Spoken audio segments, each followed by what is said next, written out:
YG와 JYP의 책걸상.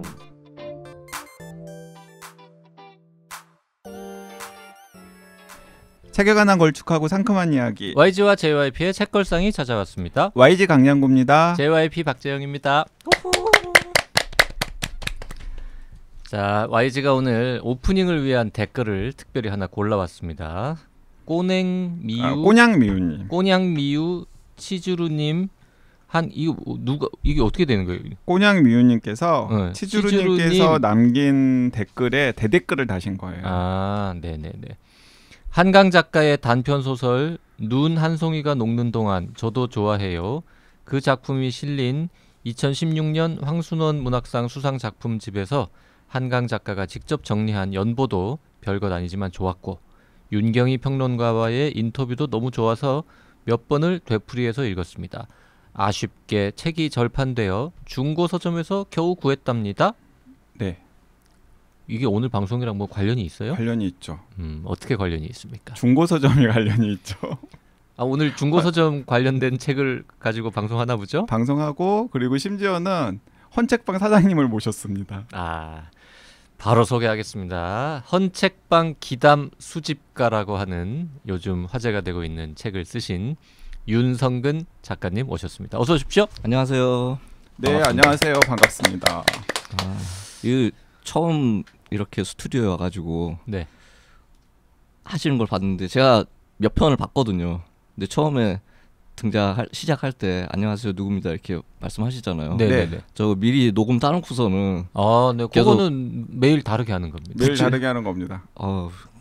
그냥 붙이는 건 줄 알았는데 매번 다르게 하시는 거군요. 왜냐하면 붙이는 게 더 품이 듭니다. 아, 그런가요? 네. 그냥 출연자들이 한번 하는 게 낫지. 한번 읽으면 되지 뭐 다시. 네. 괜찮습니다. 그거. 그래서 그 미세하게 들으면은 그날의 컨디션 상태, 뭐 그리고 그날 게스트가 누구인지 뭐 등등에 따라서 약간 미세한 그 차이들이 있습니다. 굉장히 디테일이 있어가지고 그리고요, 진정성이 있는 방송이라고 느꼈어요. 제가 오프닝 멘트가 책걸상이 찾아왔습니다라고 요즘 계속 하고 있는데요. 옛날에는 돌아왔습니다라고 한 적도 있습니다. 자, 아무튼 헌책방 기담 수집가라는 책의 저자이신데 아까 잠깐 YG가 얘기했다시피 헌책방 사장님이십니다. 헌책방은 어디 있습니까? 은평구에 있습니다. 은평구 그렇게 불친절하게 소개하시면 청취자들이 찾아가기 힘든데요. 그러니까, 네. 구체적으로 은평구에 무슨 역에 무슨 몇 지형지물 네. 근처에 뭐다 이렇게. 군대에 다시 온 것 같아요. 네. 이등병 때도 어디 사람을 은평구 삽니다. 은평구 다 니네 동네야? 이렇게 물어보는 선임이 있었는데 그 선임이 혹시 여기 JYP 닮지 않았습니까? 왠지 좀 본 것 같은 그런 느낌. 그 선임 정말 재수없게 생겼네요. 네. 군대에서 요런 좀 외모 만나면 좀 힘든. 네, 군대에서 선임으로 만나기 싫은 외모 JYP. 네, 네. 인정합니다. 네. 네. 농담이었고요. 외모만큼 그렇게 나쁜 사람은 아니에요. 은평구에 은평구 그 구청이 있거든요. 은평구청. 네. 옆에 보면 은평구 뭐 숲도 있고 되게 경치가 좋은 곳인데 그 은평구청 근처에 있어요. 가게 이름을 알려주세요. 네. 검색해서 찾아갈게요. 이상한 나라의 헌책방. 이상한 나라의 헌책방. 네. 이상한 나라의 헌책방은 굉장히 유명한 헌책방이죠. 그렇더라고요. 네, 2007년에 아마 문을 연 것으로 기억이 되는데. 그렇습니다. 올해 15년 차 됐네요. 15년 차. 네. 15년 동안 헌책방을 운영하시면 사람들이 다 궁금해할 것 같아서 제가 대신 여쭤보는데요. 이게 생계 유지가 됩니까? 헌책방 가지고? 보니까 일주일에 4일 여시던데. 네, 그렇습니다. 조금씩 줄여갔어요. 처음 시작할 때는 거의 그냥 7일 계속 매일 여시다가 일을 했었거든요. 근데 행색은 멋있으세요 지금. 신경을 쓰고 오셨는지 모르겠는데. 아저씨 행색이라고 하면은 뒤에 되게 부정적으로 나오는 말이야. 죄송합니다. 풍채는 멋있으세요. 풍채는 너무 노인네들한테 하는 말이고. 그럼 뭐라고 표현해야 돼요? 그냥 뭐 외모? 네. 옷차림? 네. 오늘 하여튼 스타일 좋으십니다. 스타일리시하게 지금 입고 오셨어요. 평소 일할 때는 뭐 헌책방 생각하시면은 일할 때는 뭐 이렇게 입지는 않는데 오늘 자리가 자리인 만큼 혹시 뭐 보이는 라디오인 줄 알고 오신 겁니까 오늘? 그러게요. 뭐 찍는 줄 알았는데 카메라가 없네요 오늘은. 네. 아무것도 없네요. 여하튼 상상에 맡기겠습니다. 네. 아 상상에 맡긴다. 근데 15년이나 유지를 해 오신 걸 보면은 어쨌든 간에 꾸준히 유지가 된다라는 방증 아니겠습니까? 소소하게 네. 어떤 분들이 제가 정말 헌책방에서 가장 많이 듣는 질문 중에 하나거든요. 이거 먹고 살 수 있냐? 그런 질문인데 저는 좀 그래요. 뭐 먹고 살긴 먹고 사는데 내가 얼마나 많이 먹고 살고 싶냐에 달린 것 같아요. 네네네. 많이 먹고 살고 싶으면은 많이 벌어야죠. 아 그럼 단도직입적으로 굉장히 친한 후배가 신규 진입하겠다라고 상담을 해오면 네. 말리시겠습니까? 아니면은 한번 해봐라 그러시겠습니까? 아, 할 수 있으면 좋죠. 저 헌책방도 굉장히 좋아하고 헌책이라는 뭐 그 이름 뉘앙스가 좀 그래서 그런데 헌책 참 좋은 거거든요. 그리고 지금 우리나라의 헌책방들이 또 많이 없어지기도 했고 맞아요, 없어지고 있어요. 네, 굉장히 좋은 건데 좀 없어지는 것 같아가지고 특히나 좀 이제 어린 세대들 청년들이 진입할 수 있으면은 훨씬 좋죠. 자 이것까지 그러면 진입할 때 진입 장벽이 높습니까, 낮습니까? 아 이거 높다고 할 수도 있고 낮다고 할 수도 있는데 예를 들어서 요즘에 독립서점 많이 또 창업이 되고 있잖아요. 그렇죠. 네. 독립서점이라고 하면 또 신간 서점인데 그거하고 헌책방하고 비교하자면 일단 가장 큰 비교 차이점은 헌책과 신간이잖아요. 네. 그런 거고 둘 다 차이점이 있어요. 신간 서점 같은 경우는 이제 책을 도매상에 주문하면은 갖다 주잖아요. 그걸로 이제 컨텐츠를 만들게 되는데 헌책방 같은 경우는 그런 게 좀 없다는 게 약간 진입 장벽이 높은 거예요. 어디서 구해요? 처음에는? 돌아다니면서 이제 발품을 팔고 구해야 되죠. 그리고 헌책방도 이제 그 정식으로 이제 도매상이라고 표방하시는 분은 없는데 큰 헌책방 하시는 사장님들 같은 경우 도매 비슷하게 이제 운영하시는 분들이 있거든요. 그러니까 가지고 있는 책들 중에서 좀 여러 권이 있는 책들 같은 것들은 그냥 이렇게 또 넘겨주기도 하고 그러시는 건가요? 네, 그냥 주는 건 아니고 네. 돈 받고 넘겨주시긴 하는데 그게 좀 애매한 거예요. 근데 그분 입장에서도 본인도 이제 책을 팔아야 되기 때문에 나한테 필요 없는 책을 넘겨주는 경우가 많잖아요. 그렇기 그렇죠. 때문에 그런 거를 통한 줄다리기. 네. 나는 좋은 책을 가져오고 싶은데 사장님 입장에서는 좋은 책 내주긴 싫고. 헌책방만 운영해서는 약간 좀 벌이가 부족할 것이라는 증거가 있어요. 왜요? 책을 많이 쓰세요. 지금 아니 오늘의 근데 오히려 이럴 수도 이렇게 생각할 수도 있잖아요. 헌책방의 노동 조건이 상대적으로 나아서 짬짬이 글을 쓸 수 있는 여유가 있다라는 걸로 생각이 될 수도 있잖아요. 아 그럴 수도 있구나. 근데 네. 난 이제 내 기준으로 나 같으면 일주일에 나흘 헌책방을 열어가지고 돈이 잘 벌리면 글 안 쓸 것 같아. 뭐 글을 쓴다고 떼돈이 벌리는 건 물론 아닙니다만 이 굉장히 여러 권의 책들을 맞아요. 윤성호 내셨어요. 작가님 굉장히 여러 권의 책을 냈고 사실 제가 그 윤성호 작가님 이름을 처음으로 머릿속에 각인한 건 2010년대 초에 심야책방이라는 책을 내신 적이 있으시죠? 네, 2011년입니다. 네, 2011년에. 그래서 그 심야책방이라는 책을 제가 재밌게 읽었고 당시에 그 제가 관여하고 있던 북리뷰 섹션에 소개도 했었던 걸로 기억이 됩니다. 그렇습니다. 그 책 굉장히 재밌었는데 근데 그러고 보니까 심야책방 원조시네요. 그렇습니다. 제 심야책방 요즘에 이제 뭐 많이들 하시는데 네. 제가 원조거든요. 신문에도 나오고 방송까지 나왔으니까요. 네. 요즘에 뭐 여기저기서 심야책방 뭐 라디오도 그렇고 많이 그러면 여기서 하는데. 혹시 그 PD나 작가님들 중에서 전화해가지고 그 심야책방 책을 읽고 그 아이디어를 이용해서 우리 프로그램을 만들었습니다. 감사합니다라든지 아니면 뭔가 라이센스 같은 거 상담을 해온다든지 뭐 그런 게 조금이라도 있었습니까? 아 전혀 없었어요. 그 상표 등록을 하셨어야 돼요. 그러게요. 특허 출원을 해야 될 거 그랬어요. 심야 책방이라는 책도 있지만 실제로 밤새도록 서점을 열고 뭐 행사하고 그랬던 거죠 그때. 네, 그렇습니다. 요즘에 심야 책방 서점들에서 하는 심야 책방하고는 차원이 틀렸어요. 왜냐하면 당시에 이제 저희 책방 같은 경우 이제 다른 지역 부산이나 뭐 대구 먼 지역에서도 손님들이 오곤 했었기 때문에 그런 것도 좀 이유가 있었고요. 아예 그냥 금요일 날 오후에 문을 열어가지고 토요일 날 첫 차 다닐 때까지 했거든요. 뭐 해요? 사람들 모여가지고 책방에서 밤새도록? 그때 이벤트가 책 얘기도 하고 독서 모임을 그때 했었고요. 또 밤 12시에 그 인디 가수 그 공연을 했었어요. 공연도 하고. 그때는 지금보다 좀 더 젊으셨으니까 체력이 좀 더 받쳐주셨을 것 같아요. 아 그렇습니다. 아 이제 힘들더라고요. 네. 못하겠어요. 아니 그런데 저 참가자들은 뭐 좀 돈을 냅니까 그러면? 책도 사고요. 책을 아무래도 좀 많이 사니까요. 그러니까 일종의 지금 그 지역에 있는 동네 책방들이 하는 그 여러 가지 형태의 문화 행사 같은 것들을 거의 처음 시도해본 거라고 생각할 수도 있겠네요. 거의 그렇죠. 굳이 밤에 하신 이유는 뭐예요? 좀 초저녁에 할 수도 있잖아요.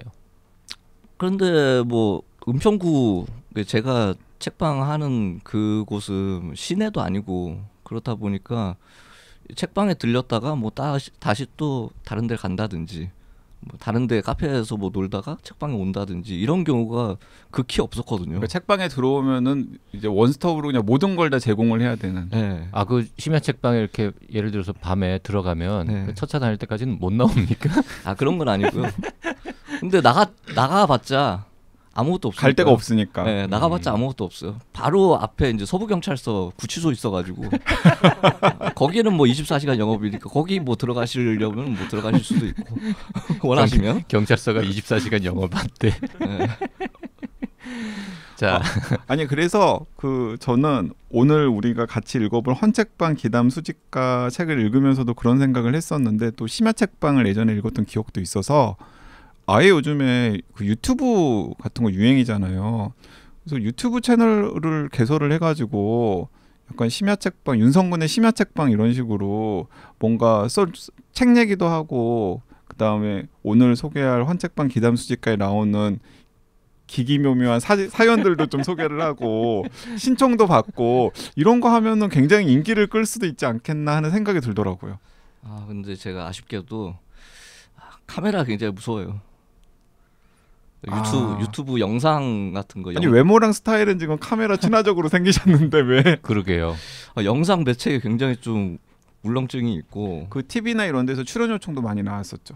네. 그래서 초창기에는 뉴스라든지 이런 영상에 인터뷰 많이 했었는데 와 정신적으로 정말 힘들 정도로 많이 좀 어려웠어요. 아 그러니까 카메라 울렁증 같은 게 좀 있으시군요. 네. 왜냐하면은 어렸을 때부터 책을 굉장히 좋아하고 TV라든지 뭐 이런 멀티미디어 매체 같은 걸 굉장히 또 안 봤었거든요. 지금도 네. 그렇고 TV를 아예 안 보거든요. TV가 있지도 않고 영화도 안 보고 TV도 안 보고 전혀 안 보고 있어요. 울렁거려가지고. 그러면은 주로 책 읽고 글 쓰시고 기담 수집하고 가게 운영하고 이런 일을 하시는 겁니까? 네. 책으로 시작해서 책으로 끝나는 삶. 네.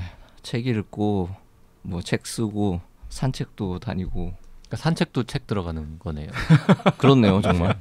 뭐 하여튼 다 책하고 관련이 되네요. 그렇습니다. 그 JYP가 그 심야 책방 외에도 내신 책 몇 권 이름을 좀 읊어주시죠. 지금 이게 작은 책방 꾸리는 법. 요건 실용서 같은 느낌인데 실제로 그런 겁니까? 뭐 실용서는 아니고요.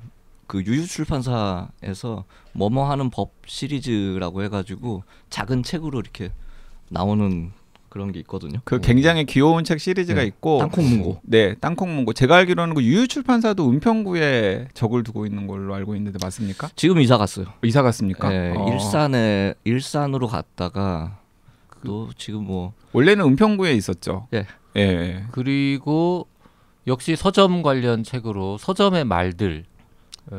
내가 정말 알아야 할 모든 것은 서점에서 배웠다라는 부제가 붙어 그것도 있는 유유출판사의 말들 시리즈 중에 하나로. 그리고 내가 사랑한 첫 문장 이것도 쓰신 책이죠. 네.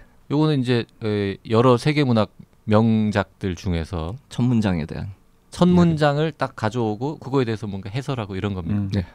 야, 이거 재밌겠다. 재밌다. 많이 팔렸습니다. 사실 수요일 날 그 인상적인 첫 문장을 댓글로 몇 개 소개를 하려고 준비를 해 왔는데 그때 약간 이야기 좀 해주시면 좋겠네요. 그리고 뭐 다 이 책도 다 책에 관한 책들인 것 같은데 책이 좀 많습니다.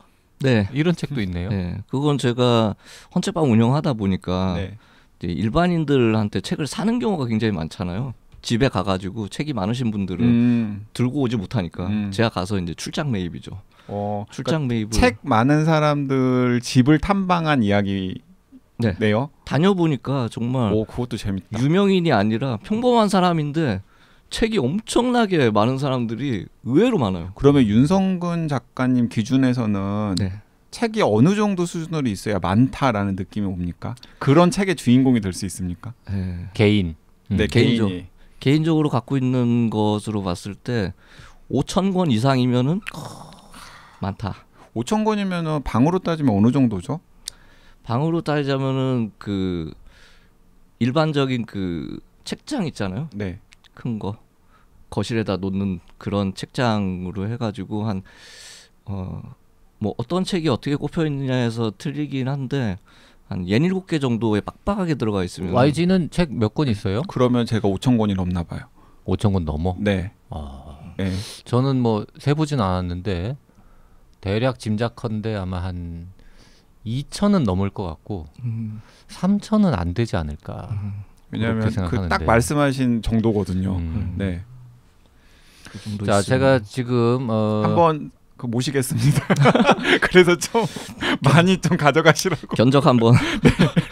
그리고 이제 하나만 더 소개해드리면 이상한 나라의 헌책방. 네. 가게 이름이기도 하고 책 제목이기도 한데 이게 첫 번째 책이죠. 그건 첫 번째 책이에요. 2009년에 나왔습니다. 이건 좀 특이한 케이스인데 그 보라색 표지에다가 저희 책방의 조감도 같은 것을 표지로 이렇게 삼았는데 많은 독자분들이 이게 그 SF 소설인 줄 알고 많이 구입을 하셨어요. 약간 그런 느낌이네요. 제가 지금 파일 보고 있는데. 어쨌든 저희가 지금 이제 오늘의 메인 책인 헌책방 기담 수집가 말고 과거에 쓰신 책들을 쭉 이렇게 읊고 있으니까 옆에 지금 조용히 앉아 계신 한 분의 표정이 별로 안 좋습니다. 네, 맞습니다. 지금 이 헌책방 기담 수집가를 펴내신 푸시케우수 대표님께서 와서 지금 앉아 계신데 와서 지금 아니 지금 왜 지금 신간에 대한 얘기는 안 하고 옛날 책 딴 출판사에서 나온 것들만 계속 얘기하냐. 사실 이럴까봐 굳이 파주에서 오신 것 같아요. 자, 오늘 이제 한 가지 이제 밝혀드릴 게 있는데요.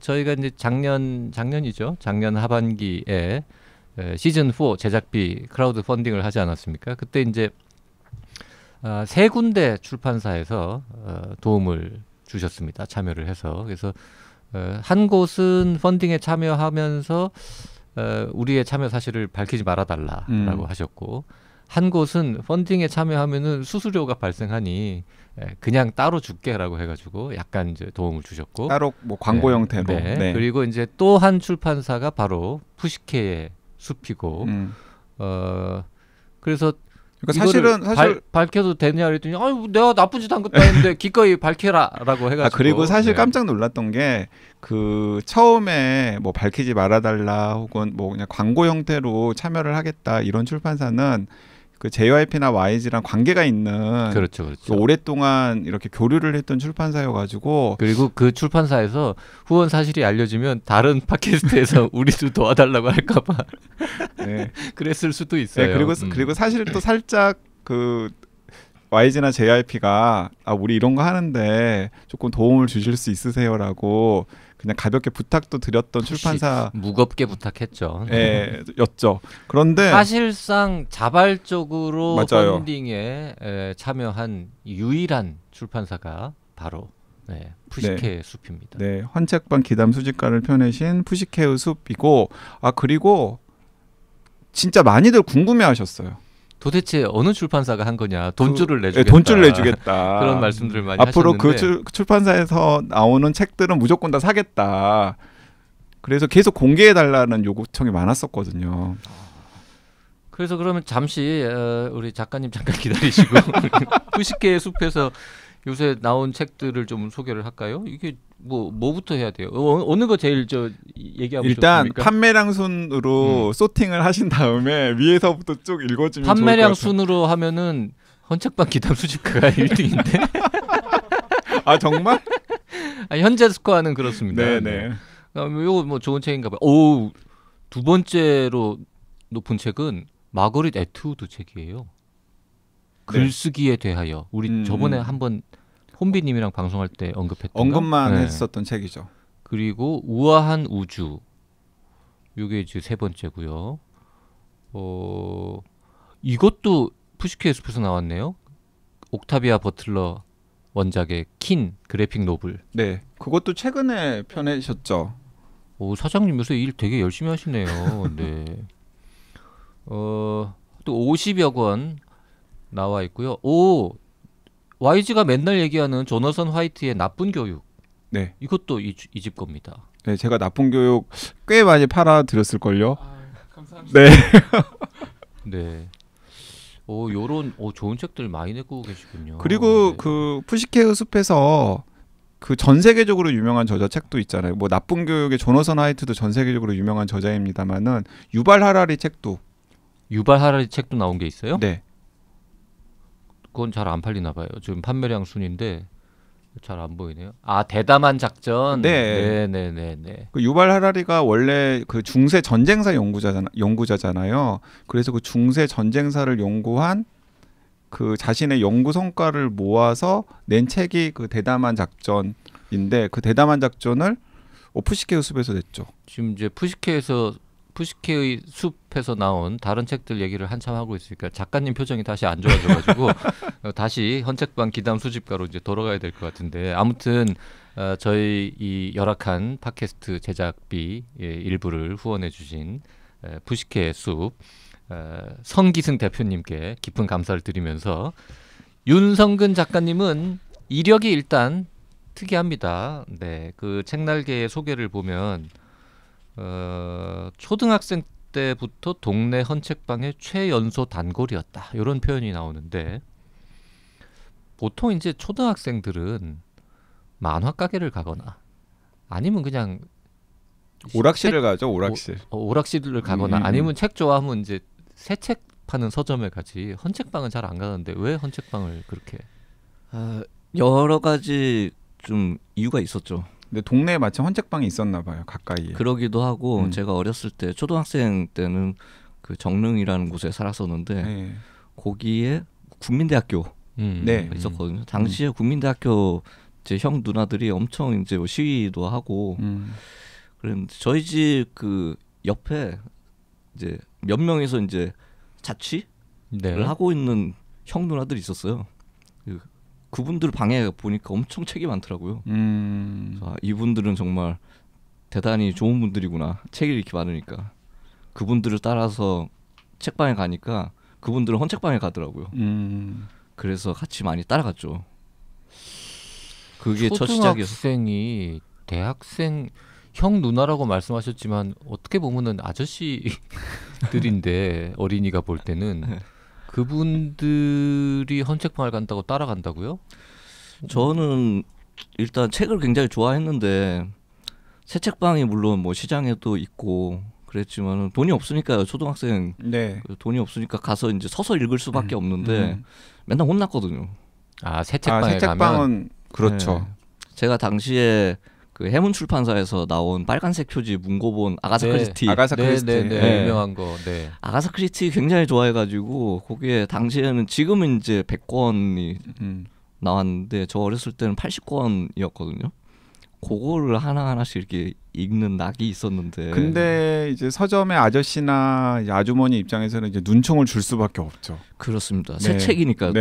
아예 큰 서점이면 괜찮은데 작은 서점에 가서 그러고 있으면 좀 눈총 주겠네. 또 초등학생이다 보니까 시내에 있는 큰 서점은 또 이제 가기 힘들고. 그렇죠. 당시에도 교보문고는 있었긴 하지만 정릉에서 교보문고까지 초등학생이 찾아가기에는 조금 무리죠. 고학년 때 갔었어요. 드디어.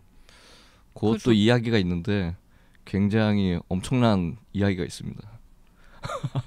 엄청난 이야기라고 하면 우리가 들어야 될 것 같은데. 대학생 때 아니 고학년 때 교보문고에 처음 간 썰? 네. 4학년, 네. 5학년 때. 네. 네. 안 엄청나면 편집할게요. 아 이거 엄청납니다. 초등학생 때 걸어갔어요. 정릉에서? 정릉에서요? 정릉에서 버스 한 번 탔으면 갔을 텐데 광화문까지. 뭐 버스 잘 모르기도 했었고요. 초등학생 어린 나이다 보니까 버스 타기 무섭기도 했었고 그리고 또 아는 이제 친구 삼촌이 운전하시는 분이 있었는데 여기 부학 터널을 지나가지고 자문 터널 넘어가면은 금방이다. 아, 그 라인으로 가셨군요. 그거야 운전하는 형 입장에서는 차 몰고 갔을 때 금방이다라는 뜻 아니었을까요? 네.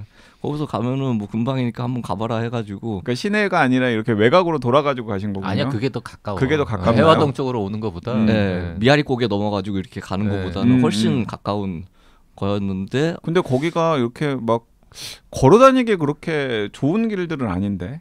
네, 그렇죠. 네. 터널도 지나서 하여튼 그래서 네. 갔어요. 네. 그게 편도 한 2시간 반 내지 3시간 정도 편도. 그래서 가가지고 저는 사실 교보를 갔더니만 교보는 좀 마음에 안 들었어요. 분위기가. 그래서 종로서적이 굉장히 좋았거든요. 분위기는 종로서적이 좋았고. 네. 그러면 교보문고 찍고 종로서적까지 가신 거예요? 네, 처음에는 교보문고에 갔다가 그래서 저 엄청난 얘기는 언제 나와요? 마음에 안 들어가지고 종로서적에 갔었고요. 그 사실 어린 나이에 그 왕복 6시간 되는 거리를 걸어갔다 걸어왔다는 게 엄청난 얘기 아닙니까? 편집각이다 그게? 네.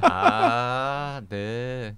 지금 그렇게 해서 종로서적을 막 수시로 걸어다니는 끝에 지금 세계적인 무슨 육상 선수가 되었다거나 이러면 엄청난 이야기인데. 그런데 또 이 윤성근 작가님의 삶의 궤적이 뻔하지 않은 게 그렇게 어렸을 때부터 책을 좋아했으면. 근데 왜 대학은 대학교는 컴퓨터를 왜 전공했어요? 전공하고 졸업 후에는 IT 회사를 취직을 했어요. 이렇게 책을 좋아하다가 무슨 어문 계열을 가서 작가를 지망하다가 뭐 출판사를 갔다가 서점을 갔다 그러면은 이게 사람들이 그럴 수 있겠구나 생각하는데 갑자기 컴퓨터가 나오고 IT가 나오니까 약간 이것도 뜻밖의 궤적이. 그게 좀 사람들이 편견이 좀 있습니다. 이 자리를 통해서 약간 좀 편견을 깨드리고 싶은데 네. 이과를 다니는 사람들은 책을 싫어할 것이다. 우리 다 이과예요. 다 이과입니다. 네. 지금. 네, 네. 이런 편견이 사람들이 많이 있어요. 깨져야 됩니다.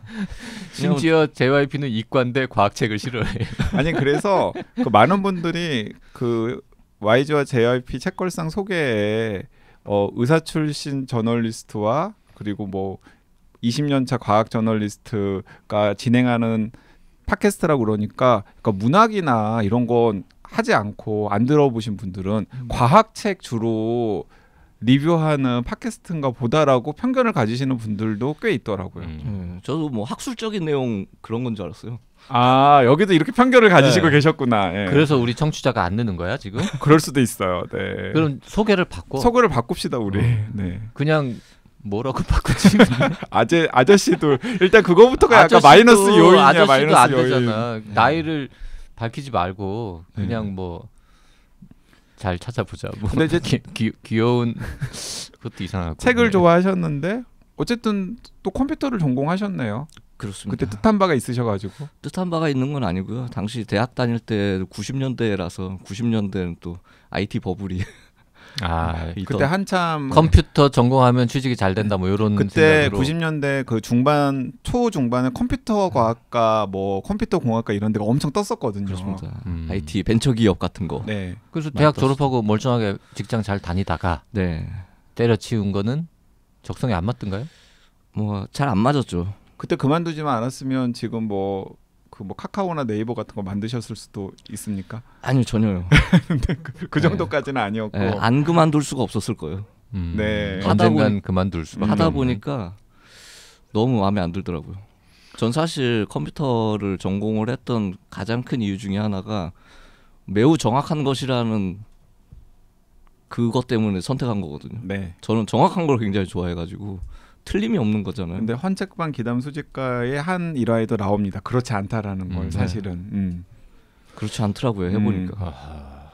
하여튼 그래서 이 책날개를 읽어보면 회사를 그만둔 다음에 손님으로 자주 다니던 헌책방에 직원으로 들어갔다. 그리고 2007년부터 이상한 날의 헌책방이라는 작은 가게를 꾸리고 거기서 책에 둘러싸여 읽고 쓰며 살고 있다. 이렇게 이제 소개가 되어 있습니다. 네. 그래서 그 헌책방을 2007년에 마련을 하신 다음에 이제 그 공간을 중심으로 해서 다양한 콘텐츠들을 만들어 내셔가지고 이제 계속해서 책들을 펴놓고 계시는데 그 중에 이제 가장 최근에 펴낸 책이 오늘 그리고 이번 주에 우리가 읽어볼 헌책방 기담 수집가인데 이 책은 컨셉트가 좀 굉장히 독특해요. 그 컨셉 자체가 책날개에 저자 소개 마지막에 아예 적혀 있습니다.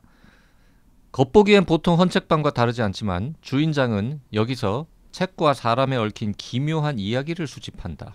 기담을 모으는 이유와 그 이야기를 놓고 간 손님에 관해서는 아직까지 정확히 알려진 것이 없다. 그러니까 저는 이거 약간 설정 아닌가. 우리 끊임없이 의심하면서 네네. 이제 나중에 얘기를 길게 하겠지만 여기에 정말 기기묘묘한 신통방통한 이야기들이 쭉 여러 편이 있는데 야, 이게 진짜 사실 있었던 일이냐. 그러니까 손님들이 지어낸 거 아니냐. 그러니까 손님들이 찾아와서 이런 책을 찾아주세요라고 했는데 그 책을 찾기가 상당히 어려운 헌책인데 사연이 그럴 듯하면 수고비를 따로 받지 않고 책을 찾아주겠다. 대신에 당신의 사연을 내가 수집하는 걸 허락해 달라. 뭐 이런 식으로 이제 거래가 이루어진다는 거잖아요. 그렇습니다. 사연을 들려주시면 책을 찾아드립니다. 아무리 찾기 힘든 책이라도 의뢰인의 이야기만 흥미롭다면 특별한 여정이 시작된다. 기묘하고 감동적인 삶의 이야기들. 야. 그리고 그 책값은 어쨌든 받지만 하지만 책을 찾는 데 들어가는 수고비는 따로 받지 않겠다. 그러니까 책값을 비싸게 받는 건 아닙니까? 그렇지 않습니다. 비싸게 받을 만한 책을 찾는 것도 아니고요, 손님들이. 네. 그렇기 때문에 수수료를 책정하는 것도 좀 돈으로 책정한다는 게 좀 너무 어려웠거든요. 그래서 생각한 끝에 사연을 듣고 그 이 사람들의 사연을 한번 들어보자. 궁금하다. 네. 그렇게 생각해서 듣기 시작한 건 언제쯤이에요? 제가 헌책방 직원으로 일할 때 그 앞부분에 첫 시작 부분에 나오긴 하는데 직원으로 일할 때 한 어르신 분이 책을 하나 찾는 게 있었거든요. 네. 근데 그걸 제가 찾아드리려고 뭐 찾아드린 게 아니라 우연찮게 그게 발견이 돼가지고 어르신한테 좀 찾아드릴 수 있었는데 그분이 제가 전화 연락을 해서 책 찾았으니까 한번 방문하시라 그랬는데 진짜 왔는데 부산에 사시는 분이었던 거예요. 그 구라다 하쿠조의 1963년 창원사에서 나온 사랑과 인식의 출발이라는 책을 찾으신 그 노신사분. 네. 그래서 되게 궁금했죠. 책도 뭐 비싼 것도 아니에요. 한 2만 원 받고 팔았는데 왔다 갔다 교통비가 훨씬 더 많이 들잖아요. 그래서 궁금했죠. 왜 이 책 한 권 그냥 택배로 보낼 수도 있는데 왜 왔느냐. 왜 이렇게 이 책에 집착하십니까? 그랬더니만은 구구절절 그 말씀이 또 있으신 거예요. 그래서 그 다음부터 뭔가 책을 찾으시는 손님이 있으면은 책을 찾으려고 이렇게 발품까지 파는 데는 뭔가 이유가 있는 거구나 다들. 그러면서 좀 물어보기 시작했죠. 이거 약간 컨셉만 보면은 무슨 심야 드라마의 그 컨셉이잖아요. 그 허름한 헌책방에 왜 굳이 심야 드라마야? 그냥 드라마지. 아니 심야 드라마에 약간 좀 그 야한 이야기 19금 아침 이런 드라마는 것도, 아닌 것 같긴 합니다. 네, 아침 드라마는 아니고 심야 드라마에 약간 은밀한 이야기 같은 것들도 좀 나올 수 있고 그런데 사실 이 헌책방 기담 수집가를 보면은 그 평생 말 못했던 비밀 같은 것들을 털어놓으신 분들도 있잖아요. 그렇죠. 뭐 성 정체성과 관련된 이야기라든지 뭐 아니면은 이제 불화와 관련된 이야기라든지 이런 것들도 있던데 책 훔친 거 맞아요. 이런 것도 있고 여기 지금 한 29편이 29편입니까? 네. 29개의 이야기들이 있는데 저는 이제 보면서 사실 이런 이야기가 재미가 없을 수도 있잖아요. 읽었는데. 그렇죠. 그래서 이제 어떤 건 재밌었는데 이거 결말이 시시하면 어떡하지 이러면서 이제 읽었단 말이죠.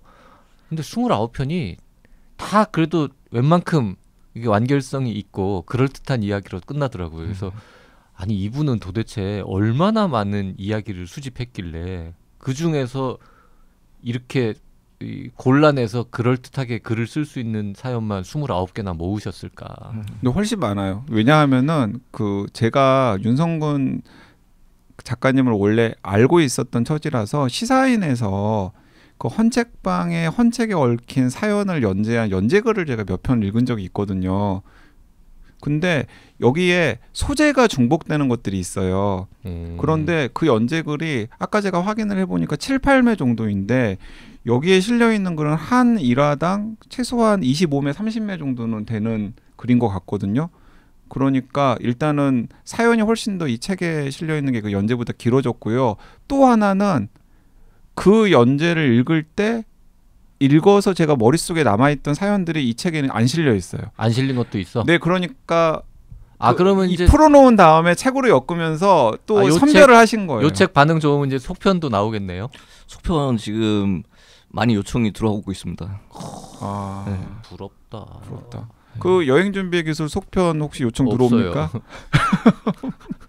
전혀 없습니다. 근데 속편을 쓸 만큼 컨텐츠가 많이 좀 쌓여 있긴 있어요. 어떻게 좀 1편이 좀 반응이 괜찮다 보니까 2편도 얼마나 또 좀 잘 쓸 수 있을지 그게 좀 부담이 되긴 하는데 컨텐츠는 좀 있긴 있거든요.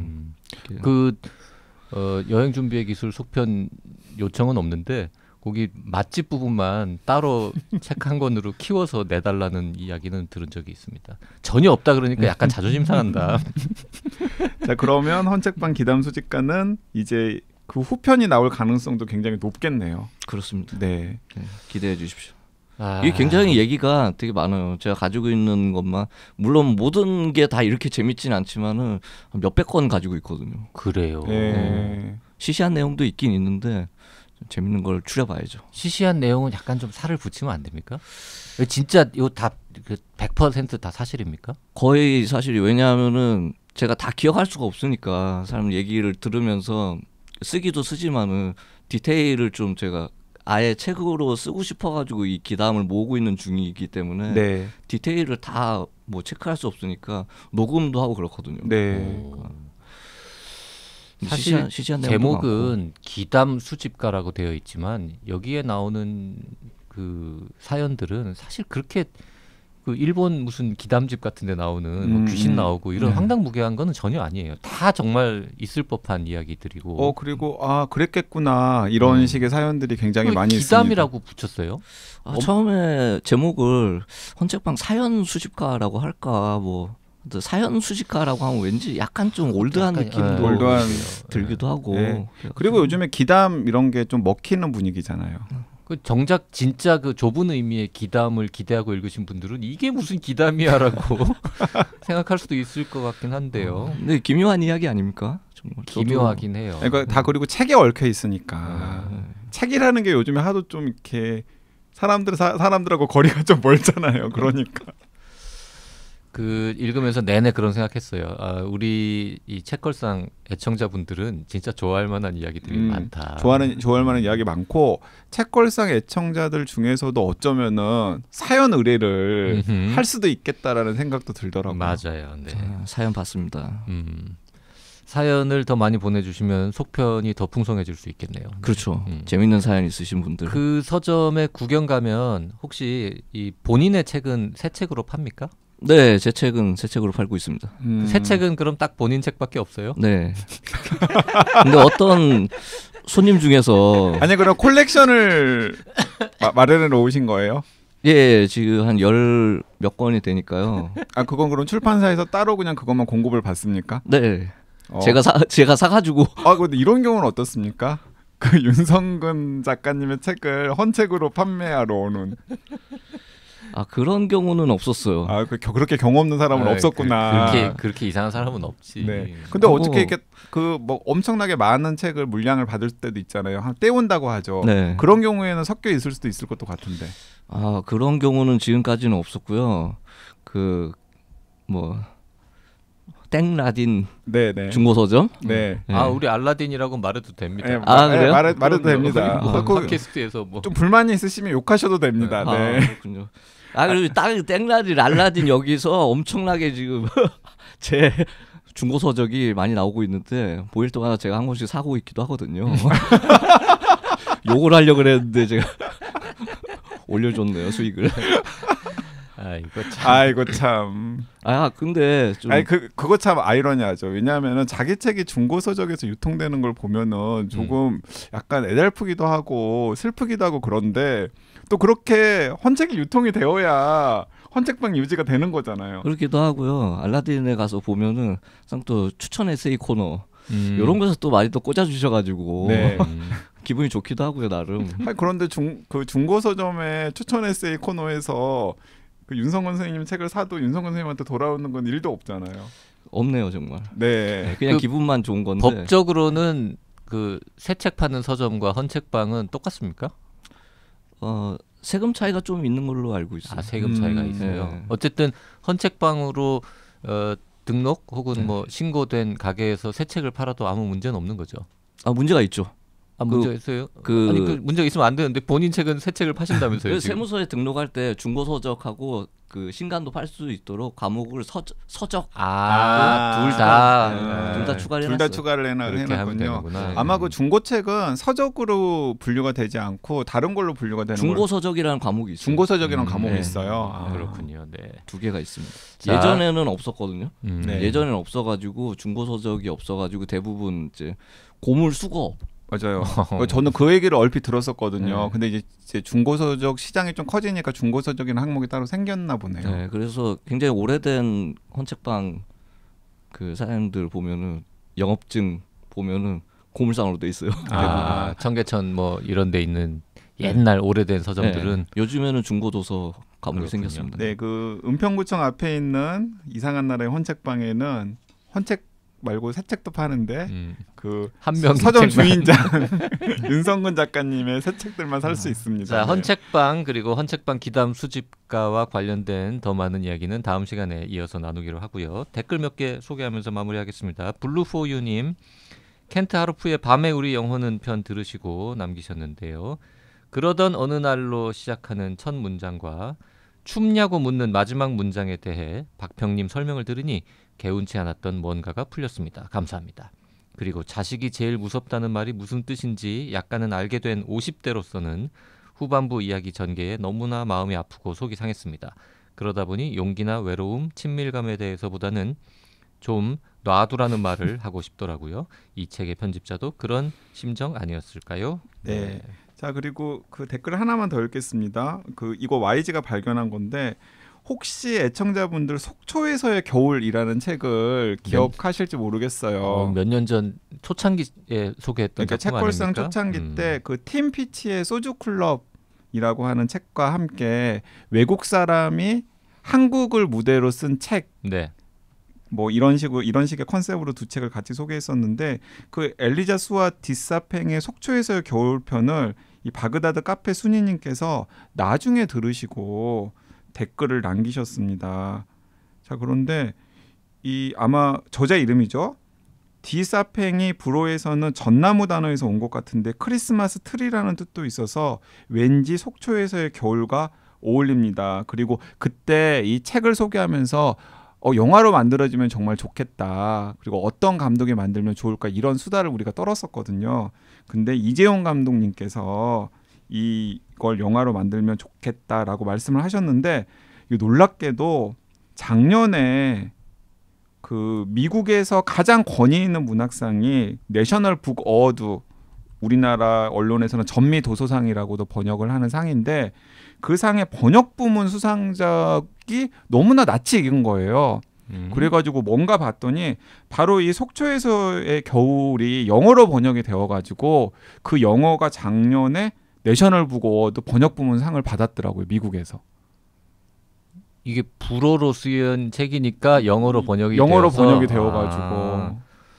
그래요. 네, 그래가지고 저도 뒤늦게 이거 낯이 익은데 생각해 보니까 우리 책걸상에서 소개를 했던 책인데 마침 최근에 또 이 에피소드를 뒤늦게 들으시고 이 바그다드 카페 순이님께서 댓글을 남기셔서 겸사겸사 소개를 해드립니다. 네, 엘리자 수아 디사팽 이분은 이제 절반은 한국 사람이잖아요. 네, 프랑스 아버지, 한국 어머니. 한국어가 되시는지 모르겠지만 혹시 언제 한국에 오시면 책걸상 한번 우린 불어는 안 되거든. 근데 제가 영어도 잘 안 되지만 방송 준비하면서 찾아봤더니 이 엘리자 수와 디사팽이 이 책 나올 때쯤에 속초에서 북콘서트 같은 것도 하고 그랬더라고요. 그래요. 네네, 한국에 와가지고 책걸상 출연도 가능하실 것 같네요. 네. 자, 오늘 이 정도 하고요. 다음 시간에 윤성근 작가님과 더 많은 얘기 나눠보겠습니다. 감사합니다. 네, 감사합니다.